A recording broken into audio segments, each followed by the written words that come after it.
به نام خدا پوهنمل سیدی عیا حزین، رئیس دانشکده ادبیات دانشگاه هرات، متولد 1340 در محله قطبی چاق هرات و تحصیلات ابتدایی در مکتب متوسطه موفق سپری شده و تحصیلات ثانوی در لیسه جامعه ولایت هرات. بعد از شرکت در کنکور سال 1360 به عنوان دانشجو در دانشکده ادبیات دانشگاه کابل پذیرفته شدم و مدت 4 سال من در دانشگاه کابل به عنوان محصل در رشته زبان و ادبیات فارسی دری تحصیل کردم.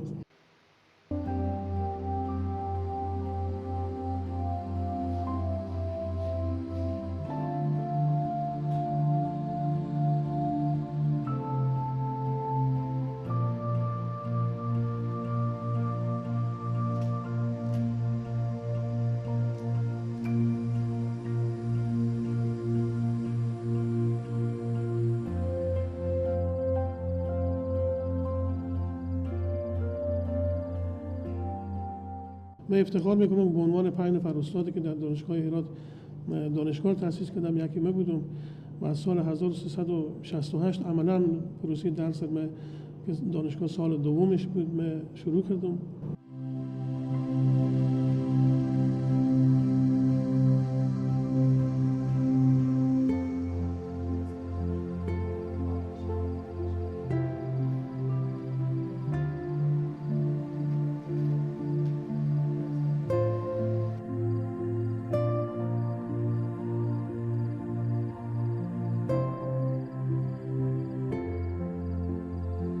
دو دوره هست که به عنوان رئیس دانشکده ادبیات انتخاب میشم توسط هیئت رهبری پوهنتون و دانشکده هرات. یک بار از سال 1382 تا سال 1385 من رئیس فاکولته ادبیات بودم و باز نظر به سفری که به بیرون از کشور داشتم این مسئولیت واگذار شدم به دوست گرامی جناب آقای ویس که اونا متصدی امر دانشکده شدن. و بار دوم از سال 1392 پس به رئیس دانشکده ادبیات استادا من لطف کردن گفتن که در این قسمت بیان کار بکنم تا به حال متصدی امر دانشکده ادبیات هستم.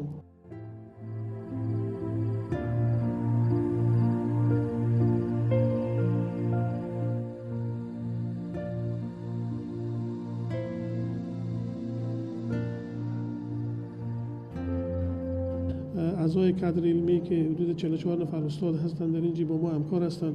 در دانشکده ادبیات ما 5 تا دیپارتمنت داریم در حال حاضر: دیپارتمنت زبان و ادبیات فارسی، دیپارتمنت زبان و ادبیات انگلیسی، دیپارتمنت زبان و ادبیات عربی، دیپارتمنت زبان و ادبیات آلمانی و دیپارتمنت زبان و ادبیات پشتو که آخرین دیپارتمنت است که در سطح دانشکده ادبیات تأسیس شده.